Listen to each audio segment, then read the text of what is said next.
Alright, let's start breaking down a few techniques that are used in many different styles of music. So slides, hammer-ons, and pull-offs. So first let's look at what they are, and then we'll look at a bunch of ways to use them. So let's do it up on the highest string, because it's the easiest to learn it on the higher strings, and then you can work your way down to the lower, thicker strings. So let's look at what would happen if we played two different notes on that string. So let's use the 3rd fret just because I have a dot there up here. So 1, 2, 3. So I'm going to play that note twice. So I'm doing a down and an up pick there if I was playing that note twice. So a couple more times. Or you could do it with the note on and then take it off, still a down up. So what if I changed that note without doing 2 picks? So that would sound like this. So that's a hammer-on. I'm changing the note with just the pressure of me pushing down with my left hand. I'm not playing the note twice like that, like we did in the picked version. I'm now hammering on to change the note. So hammer-ons, pull-offs, and slides are a way to imply more picked notes than are really there. So that's why they're used a lot. We can imply more notes than are really there, which is really cool.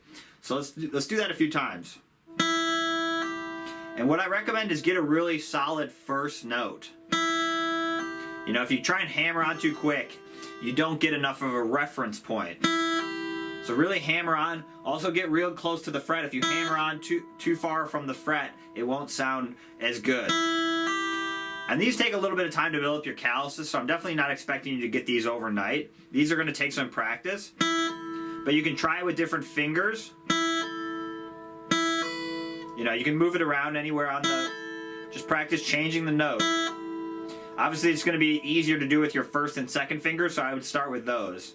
A pull-off is just the opposite. If we start with the note down and then pull it off, I kind of like pulling back toward my palm. And you can hear a little bit of that snap on the string. That's okay.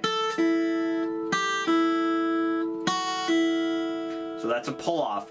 You can also do it between 2 fingers. So let's say I've got my 1st finger down on the 2nd fret, and then I'm going to hammer on with my 3rd finger. Again, I'm not playing 2 notes with my right hand. It's not... I'm doing... And then the opposite of that, a pull-off. You got to keep both the pressure of both fingers down. That's what's good practice as well. Or try it between your 1st and 3rd finger.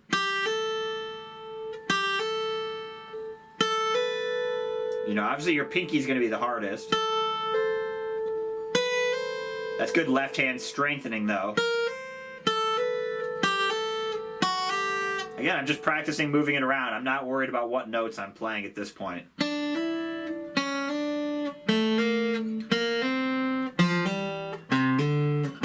It's obviously the hardest down here. So I would, you know, work up your strength up here and then work it down, okay? The last technique is a slide. So if we play the note and then slide up, so go from 3 to 5. Same thing as the hammer on a pull-off. I'm not playing the note twice with my right hand. So you can't slide from an open note. You have to be on a fretted note and then slide to another fretted note. So you can't slide to open, but you can slide down as well. You use those a lot in blues or bluegrass. A good one you can practice is sliding from 3 to 5 on the B string, the 2nd string. It's where that note becomes the high E string if your guitar's in tune. You might have heard something like that in blues.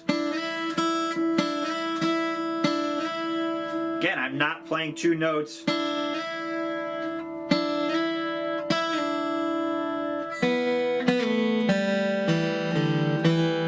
You could do a hammer on and pull off with the slide.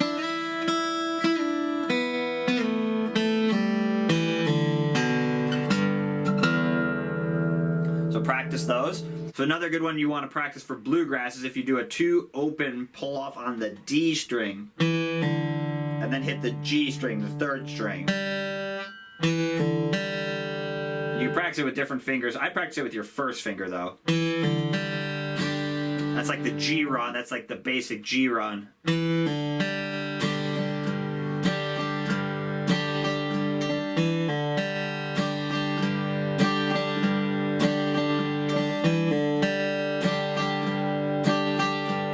That's a good one to practice. Another one you can do is sliding up to these 5th frets on the 5th string and 4th string.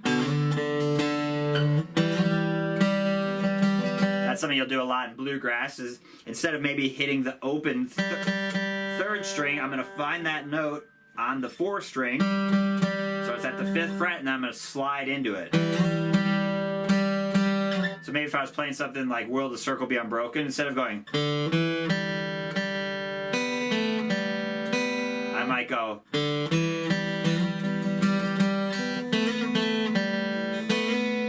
So I'm using some slides to fill up the sound.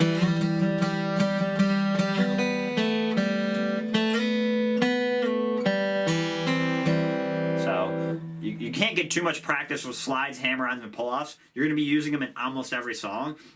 The other thing that's cool, and remember, is slides, hammer-ons, and pull-offs are always optional. I consider it like extra credit. So if you're ever in doubt, you can always take them out, play it with just the pick notes. But once you get it back, you can add the, you can add them back. So know that you can take out slides, hammer-ons, and pull-offs, or you can add them in. So it's also an easy way to take a simple song and make it more advanced. You're saying, okay, how do I take this song that I've played a bunch of times, now I'm looking for more? Add some slides, add some pull-offs, add some hammer-ons in unexpected places. Now you've got a new, more advanced version. So practice them between different fingers and with all your fingers. And you, like I said, you can't get too much practice with slides, hammer-ons, and pull-offs. You're going to be using them in almost every song. All right, hopefully that helps you out. All right, good luck.